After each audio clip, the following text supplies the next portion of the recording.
Nos vamos a acercar hasta Paderne de Allariz y saludamos en este caso a su portavoz, al portavoz socialista Antonio Estévez. Hola, ¿qué tal, Antonio? ¿Cómo estás? Bos días. Bos días, todo ben? Todo ben, sí.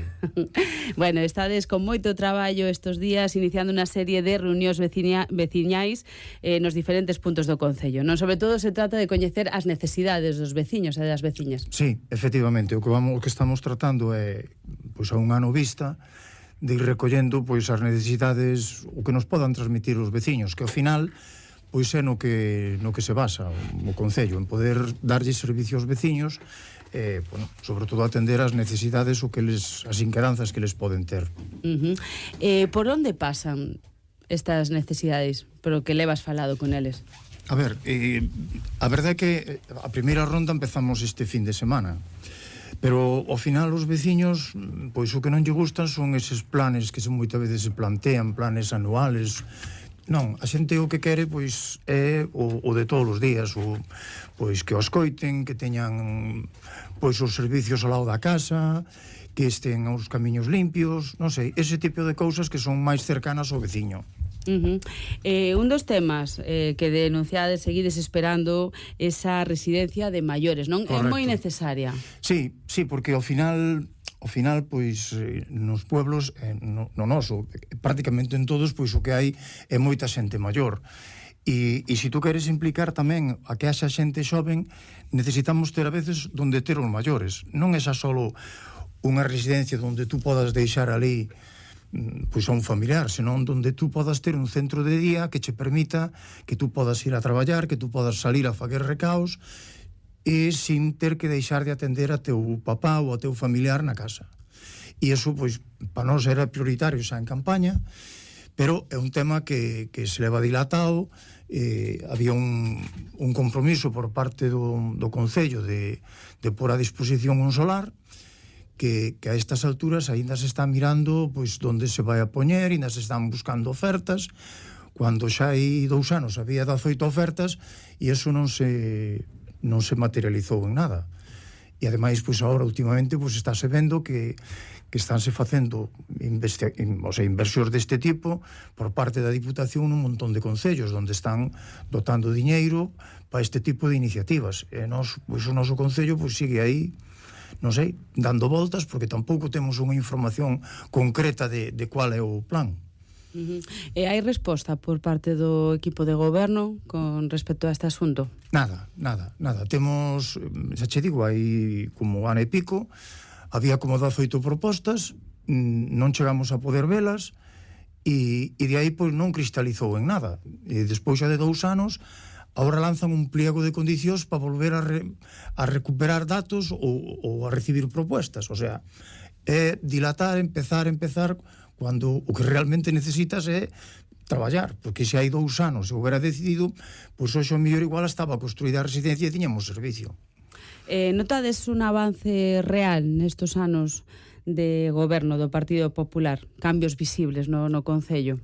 Mira, esa é unha pregunta que quero facerlle á xente que a xente o diga, porque o que podo decir eu podese malinterpretar, pero a realidade é que se repasamos as promesas que eles tiñan no seu programa, non hai nada feito. Falábase dunha residencia, está sin faguer, falábase dun tanatorio, está sin faguer, falábase dunha piscina, está sin faguer, falábase de avances sociales, seguimos igual que estábamos.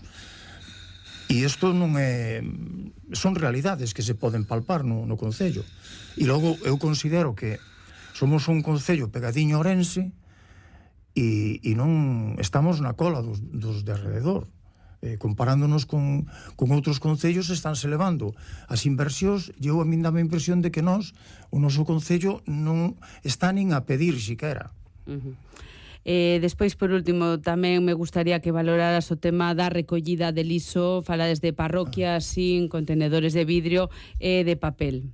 Sí, a ver, eso é eu casi desde o principio, pois, bueno, impliqueime un pouco en facer un pequeno estudio moi sencillo, simplemente ir polos pueblos e ver o que había. Bueno, pois encontrabaste cousas como eso, que hai parroquias enteiras que non teñen un contenedor de vidrio ou non ten un contenedor de papel, co cual é moi difícil que logo tú lle queiras exigir ao veciño que recicle se logo tú por outra parte non lle pos medios para faguelo. Moi ben, en todo caso, por onde pasan as vosas propostas de goberno? Mira, nós tampouco nós non queremos tampouco faguer promesas que logo non se pudan cumplir, pero sobre todo xa da outra campaña, para min o importante é escoitar a xente, sobre todo faguer unha democracia participativa. A min gustaríame integrar as asociacións, ter reunións dentro do Concello cada pouco, para que eles sean os que recollan as necesidades e as charecan ao Concello. Sobre todo, escoitar e dar respostas á xente, que non se está facendo. Eso sería o fundamental, non? Sí, ese diálogo permanente cos veciños, cas veciñas. Sí, porque era o que che decía eu. Logo, despois, eses grandes planes, a xente pois non lle importa que tú lle fales de planes bianuales para facer, non? Non, eles o que queren é o de todos os días. Esos asuntos cotidianos que moitas veces facilitan o día a día. Correcto. Non? Correcto, sí, que teñan que pois un día resulta que teño que ir ao médico, pois que haxa un servicio incluso no Concello que se non tes coche te leven ao médico ou á farmacia, a esas cousas importantes. Despois tamén un dos temas, falabas do tema da residencia de maiores, pero en todo caso tamén vos preocupa o tema da xuventude, porque é fundamental, non? Nos povos hai que facer que a poboación sexa máis xoven aínda, non? Porque estamos con ese envellecemento xeralizado. Claro, pero para iso tes que ter algún atractivo dentro do pueblo. Tes que é difícil dar servicios se non ter xente. É unha cousa que é complicada, pero hai que buscar un equilibrio de forma que a xente se quede no pueblo, non? Sobre todo, falase moitas veces tamén de impulsar do rural, pero logo ao final non se impulsa nada o rural.